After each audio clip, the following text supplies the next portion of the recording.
YouTube. It's definitely been a minute since we last connected, so I thought it was about time that I check in with you and share some updates that have been happening at the new house. If you've been following along, you know that I recently moved into this 1929 Spanish Revival home, and I'm making over every room with thrifted finds and renter-friendly upgrades in an effort to preserve but also highlight all of the historic features of the home while also bringing in my own version of an eclectic and elevated vibe. I just finished the living room and I'm still truly obsessed with how it turned out. I absolutely love being in there, and it's really giving me a good idea of how I want this whole home to look. So if you haven't had a chance to check that out, I will link it in the description below. But before we jump into the next room makeover, I wanted to share with you a few updates that have been happening at the house since we last spoke. So first of all, this house has a very substantial front yard and backyard, as you can see behind me. So I've never had a backyard before, which means I've never had to take care of a yard before, and especially have not had to take care of something that is this expansive. Before we go any further, I think I'm gonna have to put on my hat because it's a little bit sunny out and it's kind of hot. So as I was saying, this yard is huge and I've never had to take care of this many plants before. And I've probably counted about 20 different varieties that we need to maintain while we're here. I've had a lot of fun though, like watering the plants and being just out in nature with my hat on and being in the sun. It's been super great. And then I've been reverse Google searching just about everything that's out here, just as if it was a piece of furniture. So I looked up this tree first up here, and I believe this is what we call like a loquat tree. It should bear fruit maybe in October toward February, and it is edible fruit. So it's a gigantic tree, and it looks like it's been here for many, many years. And then right over here, we actually have some plants that look like cactus, but they're actually dragon fruit plants. So if they're healthy enough, they actually produce hot pink colored fruits. I don't know how healthy these are. They don't look like super great. However, I am going to try to fertilize them and see if something can come out of it. There's also tons of different types of butterflies that fly around this yard, as well as birds. It's just like a really verdant garden, and I'm very obsessed with it. But right over here, I wanted to show you, this is our lemon tree. It has been so fruitful. We've had so many lemons. I want to make a lemon tart, and I got this really cool tree picker thing. It looks like this like net thing. So basically it makes it really easy to get into the unreachable areas and pull some lemons down, and I just love it. It's so much fun.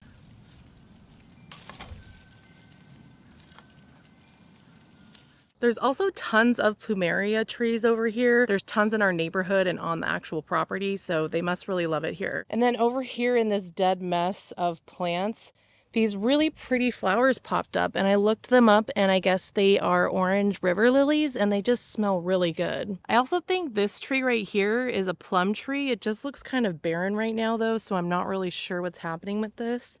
And over here we've got a eucalyptus tree. And I forget what kind, I looked it up, but it definitely smells like eucalyptus when you touch the leaves. And right over here, we've got another plumeria tree, and this seems to be some white jasmine. It was really filled in when we toured the property a month or two ago, and it kind of sometimes climbs right over here into this orange tree. And I'm not really sure what's going on with the orange tree because it does seem like it kind of has an infection. It does get these little tiny green like baby oranges, but they never turn yellow or orange. They just end up kind of falling on the ground.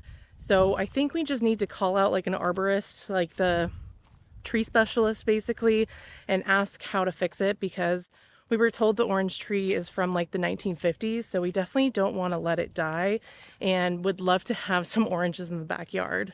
And then right next to our lemon tree here is a peach hibiscus, and they're closed right now. I think they kind of open up when it's a little bit cooler outside. So I'll definitely insert some footage here of when these are open because they're absolutely gorgeous. And then right here we actually have a plant that we think is like an early stage baby avocado tree, but I'm not too sure about that. So we'll have to just keep letting it grow and see what happens. It seems like just the more that I water this yard, the more I find, and the more that actually ends up popping up out of the ground. Like recently, I just found these pink flowers and I looked them up, and I believe they're called like a belladonna lily, and they're from South Africa. I guess maybe somebody planted these bulbs. They're absolutely gorgeous. So yeah, I'm really excited about this backyard, and I think there's just tons of opportunity and possibilities for projects back here, like a veggie garden, and definitely decorating the patio area so that we can have like a party slash barbecue back here. I think that would be fun. So if you're interested in that kind of content, definitely let me know in the comments below. I'm absolutely still working on every room in the house, but I think the backyard is just kind of an extension of the house. So speaking of the house, let's go back inside and let me show you some more updates. Okay, it is so hot outside. I'm so glad we're inside. But beyond all of those plant discoveries and explorations in the backyard, we recently had a pretty significant upgrade, which was the replacement of our 1929 windows, and it took about a week or so to complete these. So the installers were here basically every day, all day, and it was pretty loud, so it was quite distracting and made it really hard to film or just get anything done in general. So I'm very thankful that they're finally done, and they're not looking too bad. I mean, it's a very clean design, and it's definitely been helping with insulation and keeping the heat out. However, they've obviously lost a lot of their character, and we knew that was going to happen. I just really loved those wood mullions that were on the windows that created that crisscross pattern. I think it just gave it such like a vintage cozy feel in the living room, and I think I'm just gonna have to come up with some DIY solutions to give these windows just a little bit more character so they seem like they fit into the house better. Another thing that they kind of had to get rid of was a little bit of this picture window ledge. The new windows are just double pane, so they take up more space. But yeah, it was just kind of sad to see them taking these original features out of the home, and I ended up striking up some conversation with them on their break saying, hey, you know, what do you guys do with these vintage windows? Do you sell them to like restoration houses, or are they going to salvage yards for people who want to restore their homes? And they were like, what? No, we just take it to the dump. So I said, can I please keep some of these windows? And they were like, yeah, sure. How many do you want? So I think I kept about 5 or so. I have no idea what I'm going to do with these 100-year-old windows, but I thought it would be kind of fun to come up with a DIY project to kind of just memorialize them. Also give the windows maybe some new life and a new purpose. So if you have any ideas on simple DIYs that I can do to turn some old windows into something brand new, let me know in the comments below. I'm gonna keep brainstorming, but I definitely want to do something with them.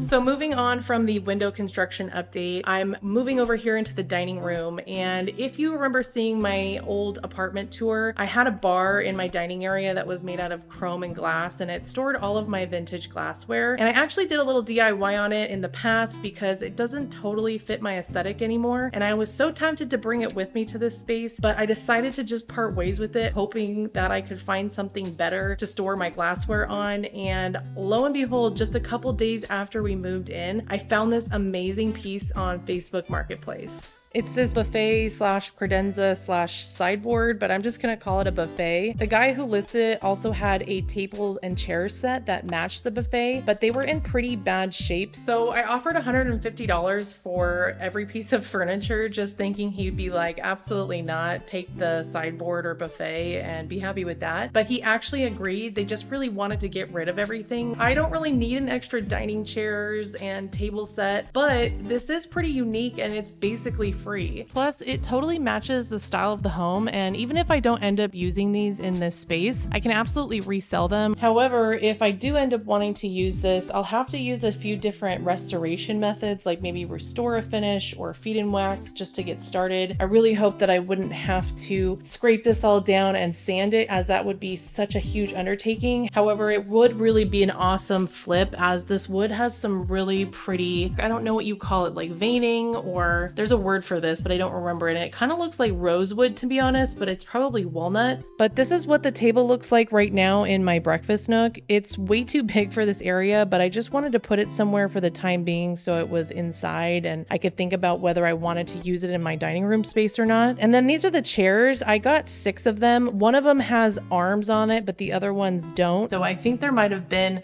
a set of 8, and then they lost or broke the other one with the arms and the other one that's like this. I I like the chair a lot. The design is really pretty and I love the legs and I love how it matches the table and the buffet, but these definitely need some help and they definitely need to be reupholstered. But what I'm really most excited about is the buffet right here. It's just so gorgeous to me. It's just super Spanish looking with all of its embellishments and it fits this alcove area just perfectly. I had to end up putting a little piece of cardboard right underneath this foot because it was a tad uneven due to the grate over here. But now it's super solid and it doesn't move and it feels really stable. And what I love most about this piece is that it has a lot of storage versus the chrome and glass bar I had before. It fits all of my vintage glassware and I don't have to keep it out and let it get dusty. And I can also put in my napkins, my napkin rings, my placemats, my tablecloths. So it's great to have it in the space that it should be in. We can talk more about my ideas for the dining room space in my official dining room makeover video. But for now, I think I really want to see what else is out there.